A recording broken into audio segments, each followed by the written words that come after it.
How y'all doing? I'm Chris. You're watching Nature Here and Now. So, it is in the mid-70s right now, I think. And it was 88 earlier today. And I've just been going through and exploring and stuff like that, and I heard something scurrying along the ground. And it turned out to be this little fence lizard right here. How cool is that, right? I just reached my hand down, and this lizard actually walked right onto my hand. I believe this is a female, and she's actually sleeping right now. But I have all the luck when it comes to wildlife, I swear. Everything just kind of comes right up to me.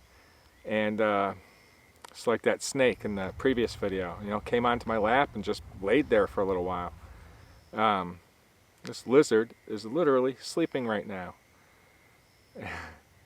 So these are, fence lizards. They're a little bit sexually dimorphic. The males will be like a little bit orange or a brownish color, whereas the females are often gray. But the immature ones will usually be gray also with a large head. They're actually kind of cute. They generally eat a lot of insects and stuff. Breeding season would have been, I guess, last month, like May.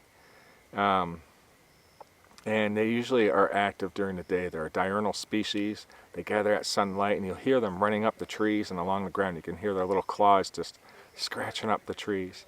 But let me see if I can show you a close-up. So they will get a little bit longer than this. You can see a little head there.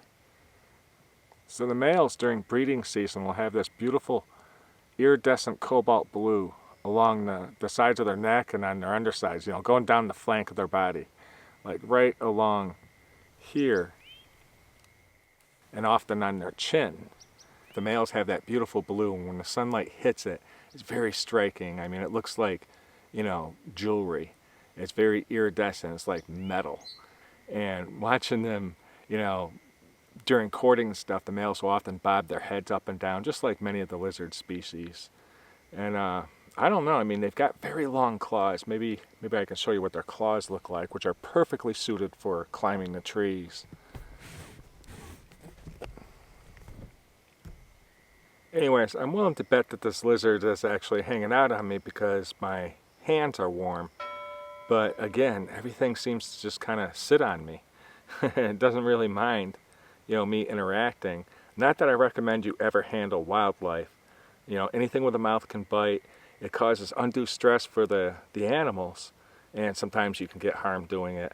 And very often the animal can get harmed. I've been doing this kind of stuff my whole life. So I've got a delicate touch and everything like that. But what an incredible species. Being a little tasty morsel, of course these lizards will have a lot of natural predators. Some of the snakes like to eat these amongst, other things like rodents and whatnot. Foxes love to eat them, sometimes raccoons. A lot of birds, especially the hawks and even some of the owls and stuff, will definitely eat these fence lizards. Sometimes crows, and I imagine maybe, a blue jay here or there. But, a little thing like this definitely has a lot of predators. It definitely has to rely on its camouflage, which on these pitch pines is picture perfect. As long as the lizard sits still, you will not see the lizard. It blends in perfectly with the bark. These little chevrons and stuff really, break up its pattern and look just like the different scales on the bark of these pine trees. Really incredible stuff. And this is a great little lizard. So I want to take it home. I'm not going to. I'm going to turn this little lizard loose. Actually, I'm going to place the lizard on a tree and see what else there is to find. So thanks a lot for watching. I'm Chris Egnoto. I'll see you in another video, probably later tonight.